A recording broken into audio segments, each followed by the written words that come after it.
There is a biological warning system built into the male body that is more accurate than almost any lab test you can buy.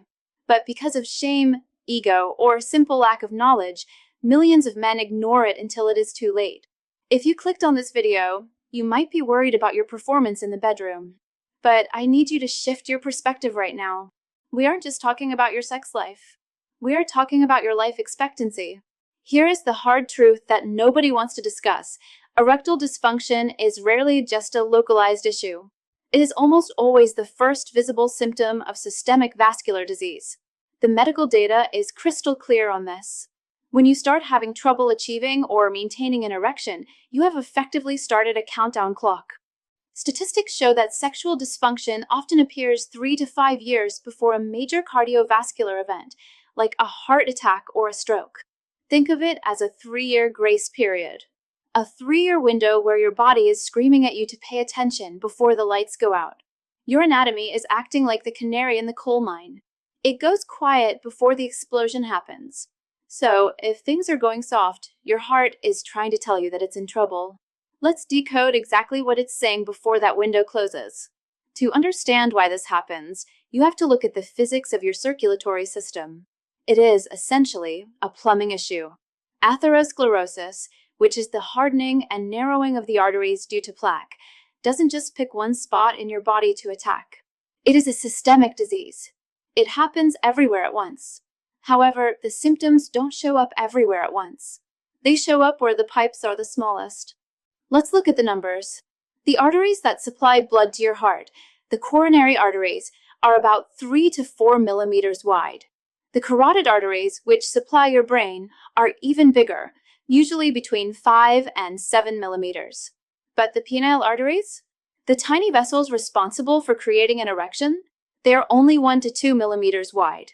Now, imagine you have a layer of sludge or scale building up on the inside of all the pipes in your house. Which pipe is going to clog first? The wide drain pipe from the toilet or the tiny little pipe under the bathroom sink? Obviously, the small one. By the time you notice a blockage in the big pipe, the small pipe has been completely shut down for a long time. That is exactly what is happening inside your body. When plaque begins to accumulate in your bloodstream, it restricts flow in those tiny 1 millimeter vessels down south first. You lose the ability to get or keep an erection because the blood simply cannot squeeze through efficiently enough to create that hydraulic pressure. This is why we call it a barometer of health. If the blood flow is restricted there, you can virtually guarantee it is beginning to be restricted in the 3 millimeter arteries of your heart and the 5 millimeter arteries leading to your brain. You aren't just dealing with a bedroom problem, you are dealing with a whole body circulation failure that just happens to be visible in one specific location first. Now that we understand the plumbing size difference, we need to go deeper. We need to talk about what actually controls those pipes. It isn't just about plaque physically blocking the way, it is about the health of the vessel wall itself. This brings us to the true villain of our story, a condition known as endothelial dysfunction. Inside every single artery and vein in your body, there is a lining that is only 1 cell thick. This lining is called the endothelium. For a long time, science thought this was just a passive wallpaper, just a container for the blood. But we now know it is actually one of the most active and critical organs in the human body. The primary job of the endothelium is to produce a gas called nitric oxide. Do not confuse this with nitrous oxide, the laughing gas at the dentist. Nitric oxide, or NO, is a signaling molecule. It is the chemical instruction that tells your blood vessels to relax, open up, and dilate. Here is the connection. An erection is a hydraulic event that requires a massive, sudden release of nitric oxide. When you are aroused, your brain sends a signal, and your endothelium is supposed to flood the area with NO, causing the arteries to widen and fill with blood. But if your endothelium is damaged, if that inner lining is inflamed or covered in microscopic scar tissue, it loses the ability to produce nitric oxide. It's like trying to accelerate a car when the fuel line is cut. You can push the pedal as hard as you want, but the engine won't respond. This is endothelial dysfunction. And here is why it is lethal. If your body cannot produce enough nitric oxide to dilate the arteries in your penis, it certainly cannot produce enough to protect your heart. Nitric oxide is what keeps your blood pressure normalized and prevents clots. When this system fails down there, it is a sign that your body has lost its ability to regulate blood flow system-wide. You aren't just dealing with a mechanical blockage, you're dealing with a chemical failure of your entire vascular system. So, who is assassinating your endothelium? If this lining is the holy grail of your vascular health, what exactly is destroying it?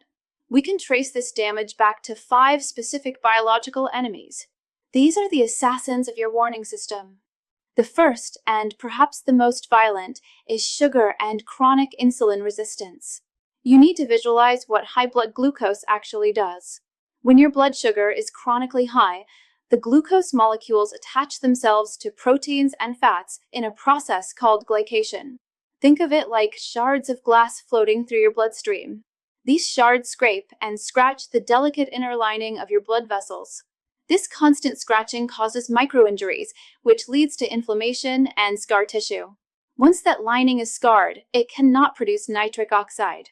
If you are pre-diabetic or have unchecked insulin resistance, you are effectively taking sandpaper to the inside of your arteries every single day. The second assassin is visceral fat. This is not just about aesthetics or having a dad bod. We are talking specifically about the hard fat stored deep inside your abdomen, wrapping around your organs. This fat is not just stored energy, it is metabolically active tissue. It is an inflammation factory. Visceral fat pumps out inflammatory cytokines, chemical signals that attack your blood vessels and reduce testosterone levels. The more belly fat you carry, the more inflamed your endothelium becomes, and the tighter your vessels constrict. The third assassin is chronic stress, specifically the hormone cortisol. Your body has 2 main operating modes: the sympathetic nervous system, fight or flight, and the parasympathetic nervous system, rest, digest, and reproduce. An erection can only happen in the parasympathetic state. Cortisol is the ultimate anti-erection chemical because its job is to shunt blood away from your reproductive organs and towards your muscles for survival. If you are chronically stressed, you are bathing your arteries in cortisol, keeping them in a permanent state of constriction. You simply cannot be in survival mode and reproductive mode at the same time. The fourth assassin is a sedentary lifestyle. The endothelium operates on a use it or lose it basis. It relies on something called shear stress, the friction of blood flowing fast against the vessel wall, to trigger the production of nitric oxide. When you sit for 8 to 10 hours a day, your blood flow stagnates. There is no friction, no shear stress, and therefore, no signal to keep the machinery running. The pipes get stiff because there is no demand placed on them. And finally, the fifth assassin is poor sleep. This is the forgotten repair window. The vast majority of your testosterone production and vascular repair happens during deep sleep cycles. If you are cutting your sleep short or suffering from sleep apnea, you are robbing your body of the only time it has to fix the damage done during the day. Sleep apnea, in particular, is a massive erection killer because it cuts off oxygen, putting massive stress on the heart and ruining endothelial function overnight. Now, you might be thinking, I go to the doctor and my labs come back normal. But here is the problem. Standard medical checkups are often designed to catch disease once it has already arrived, not necessarily to detect the subtle dysfunction that precedes it. You need to look deeper. If you want to know the true state of your vascular health before a catastrophic event happens, you cannot just rely on a basic physical or a standard cholesterol panel. You need to demand specific data. There are 4 key blood markers that act as the true dashboard for your endothelial health. First, you need to check your hsCRP, or high-sensitivity C-reactive protein. This measures systemic inflammation. Think of it as a smoke detector for your body. If this number is elevated, it means there is a fire burning somewhere in your vascular system. Your cholesterol numbers might look perfect, but if your inflammation is high, your arteries are still taking damage, and your risk for both ED and heart disease skyrockets. Second, look at your HbA1c. A simple fasting glucose test only tells you what your blood sugar is doing right at this moment. HbA1c tells you the average over the last 3 months. It reveals if you are chronically spiking your insulin, creating those glass-like shards that scratch your vessel walls. Third, ask for a homocysteine test. High levels of this amino acid are directly toxic to the arterial lining. It degrades the scaffolding of your blood vessels, making them stiff and prone to plaque accumulation. If this is high, your nitric oxide production is being suppressed.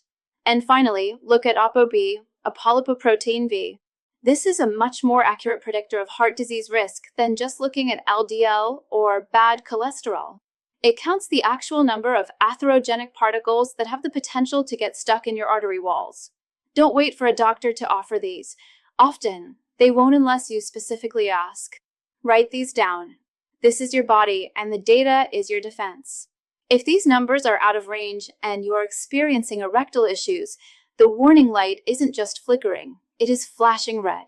Now, we are about to cover the lifestyle changes you need to make to save your life. But I know that reversing years of damage through diet alone takes time, and sometimes you need a spark to get the engine turning immediately. There is a powerful, natural method, often described as a purple hardening tonic, that targets the specific boner killer enzyme blocking your flow. It does what dangerous pills claim to do, but it does it by addressing the root cause we just talked about, rather than just masking the symptoms. If you want to see exactly how this 7-second morning ritual works to restore full, rock-hard function rapidly, I want you to point your phone's camera at the QR code on the screen right now. I have also pinned a link to that video presentation in the top comment below. Click that link or scan the code and open it in a new tab so you can watch it right after this video. It is the missing piece of the puzzle. The good news is that the endothelium is resilient. It wants to heal. If you stop the assault and provide the right raw materials, you can restore function. You can turn the lights back on. This starts immediately with what you put in your body. We need to focus on foods that act as precursors to nitric oxide. The most potent tool in your nutritional arsenal is dietary nitrates. When you consume these, your body converts them into nitrites and eventually into that magical gas, nitric oxide. The kings of this category are beets and dark leafy greens like arugula, spinach, and Swiss chard. You shouldn't just be eating these occasionally. They need to be staples. Think of a beet juice or a heavy arugula salad as a direct prescription for your arteries. Next, you need to look for L-citrulline. This is an amino acid that your kidneys convert into L-arginine, which is the direct fuel for nitric oxide production. The best natural source? Watermelon. It holds the highest concentration of bioavailable citrulline. Garlic is another powerhouse. It contains compounds like allicin that don't just reduce plaque, but actually stimulate the enzymes responsible for synthesizing nitric oxide. But here's the twist. You can eat all the beets and kale in the world, but you might be accidentally destroying the entire process before it even starts.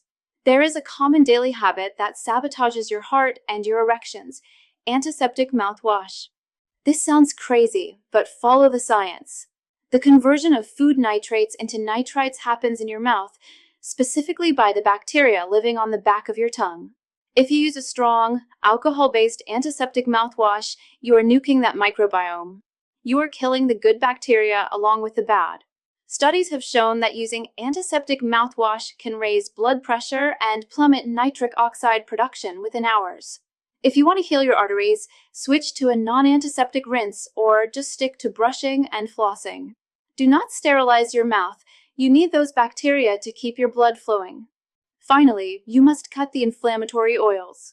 Industrial seed oils, soybean, corn, canola, sunflower, are high in omega-6 fatty acids which, when consumed in excess, drive systemic inflammation. Remember, inflammation is what damages the endothelial lining in the first place. Swap these out for olive oil, avocado oil, or butter. You need to stop pouring gasoline on the fire if you want the house to stop burning. Food provides the raw materials, but movement provides the signal. You can load your body with all the best nutrients, but if the blood isn't moving fast enough to create friction against the artery walls, the endothelium won't get the message to start working. We call this shear stress, and it is the mechanical trigger for life. You do not need to train for a marathon to fix this. In fact, killing yourself with high-intensity cardio every single day might actually spike your cortisol levels and work against you. What you need is a strategic combination of Zone 2 cardio and resistance training. Zone 2 cardio is steady state movement where you can still hold a conversation, but only just barely. Think of a brisk walk on an incline or a steady bike ride. This specific intensity is magic for your vascular system because it forces your body to build new capillaries and improves mitochondrial efficiency without stressing your system. It teaches your body to burn fat for fuel and keeps the blood moving at a constant, therapeutic pace. But if you want to aggressively rehab your system, you need to lift weights and you specifically need to train your legs. Your legs contain the largest muscle groups in your body. When you train your quads, hamstrings, and glutes, you're demanding a massive amount of oxygenated blood to be pumped away from the heart and down to the lower extremities. This phenomenon is sometimes called peripheral heart action. By forcing blood into these large muscle groups, you are physically forcing your arteries to dilate. You are stretching them from the inside out. It's like clearing a blockage in a hose by turning the water pressure up high. Furthermore, building muscle in your legs creates a larger sink for blood glucose. The more muscle you have, the more efficiently your body clears sugar from your bloodstream, stopping those glass-like shards from damaging your vessels in the first place. Don't skip leg day. It's quite literally the engine room of your cardiovascular recovery. Before we close, I want to give you one final, simple test you can do at home. It is the ultimate litmus test to determine if your issue is psychological, like stress or performance anxiety, or if it is truly vascular and dangerous. We need to talk about morning wood, or clinically speaking, nocturnal penile tumescence. During REM sleep, your brain disengages, your cortisol drops, and your body runs a maintenance check. It suppresses the chemicals that prevent erections and allows blood to flow freely to oxygenate the tissue. Healthy men should experience 3 to 5 erections every single night, usually waking up with one. Here is the secret. If you still wake up with an erection in the morning, your hardware works. Your arteries are likely open, and your issue is probably stress-related or psychological. But if you have stopped waking up with them, if that morning signal has gone silent, that is the critical indicator. That means even when your brain is offline and anxiety is zero, the blood still physically cannot get through. That is the definitive proof of vascular failure. Do not ignore this silence. Your body is giving you a grace period. It is warning you about your heart years before a surgeon has to. This is the only body you get, and right now it is asking for help. Listen to the whisper now, so you never have to hear the scream later. Take control of your health, get those blood markers checked, and start the protocol today.